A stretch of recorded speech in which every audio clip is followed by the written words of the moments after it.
রুটি খাবি? হ্যাঁ খাবো। এই নে তাহলে। দিদি এটা তো নিচে পড়ে গেছে, কি করে খাবো? হ্যাঁ তা কি হয়েছে, তুলে খা। কিন্তু এই রুটিটা আমি কি করে খাবো? এটা তো নিচে পড়ে গেছে। আচ্ছা তাহলে তোকে কি 5 স্টার হোটেল থেকে খাবার এনে দেবো?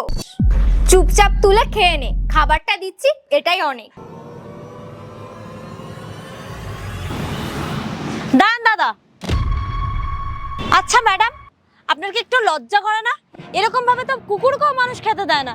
এ তোর যদি অত দরদ হয় না তাহলে তুই খাইয়ে দে না এই গরিবকে। কোথা থেকে সব চলে আসে, চল পালা এখান থেকে। কোয়েল, ওই বললে এখন গরিবদের রুটি দেবে, দিয়ে এসছো? এক্ষুনি তো ব্যালকনি থেকে ছুঁড়ে দিয়ে আসলাম। তুমি রুটি ব্যালকনি থেকে ছুঁড়ে দিয়ে এসছো? কিন্তু কেন? হ্যাঁ তা কি হয়েছে, ওই নিচ থেকে একটা ভিখারি যাচ্ছিল, তাই ভাবলাম উপর থেকেই ছুঁড়ে দিই, কে বারবার উপর নিচ করবে। আরে কোয়েল, এটা তুমি কি করেছো? কাউকে এইভাবে না খাবার ছুঁড়ে দিতে নেই। খাবার এইভাবে ছুঁড়ে দিলে অপমান করা হয় খাবারকে। আর এগুলোতে বেসিক ম্যানার। তুমি এরকম করছো, তাহলে আমাদের ছেলেমেয়েরা কি শিখবে? আরে তুমি চুপ করো, জ্ঞান দিয়া বন্ধ করো, যাও তো। একটা রুটি দাও তো। তাই নাও। এটা কি করলে বুবাই তুমি? রুটিটা আমার গায়ে ছুঁড়ে দিলে কেন?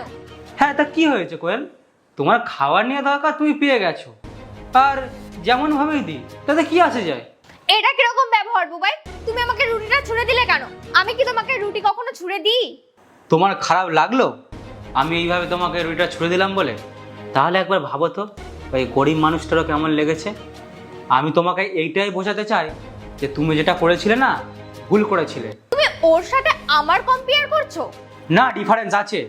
তুমি না ওই গরিব মানুষটার থেকেও অনেকটা নিচু। তুমি এই রুটি না ডিজার্ভ করো না। কারণ কি জানো? তোমার মধ্যে অনেক অহংকার চলে এসেছে। তুমি না খাবার কি অপমান করছো। আচ্ছা, ছোটবেলা থেকে আমাদের শেখায় জল নষ্ট করো না, জল অপচয় করো না। এটাও তো শেখায় খাবার নষ্ট করো না, খাবার অপচয় করো না। আর তুমি তুমি কি করেছো? তুমি ব্যালকনি থেকে রুটিটা ছুঁড়ে দিয়েছো। একবারও ভাবোনি ওই গরিব মানুষটা নিচ থেকে তুলে নিয়ে কি করে খাবে? তুমি তো খাবারটার অসম্মান করেইছো।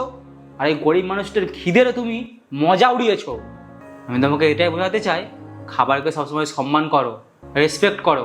আর খাবার এইভাবে অপচয় করো না। আর যে কোনো মানুষকে যখন খাবার দিচ্ছ মন থেকে দাও। তুমি এটা ভেবো না তুমি তাকে খাবার দিয়ে তুমি প্রচুর মহান হচ্ছ। বুঝেছো? আর হ্যাঁ, এইটা না মাথায় ভালো করে ঢুকিয়ে রাখো।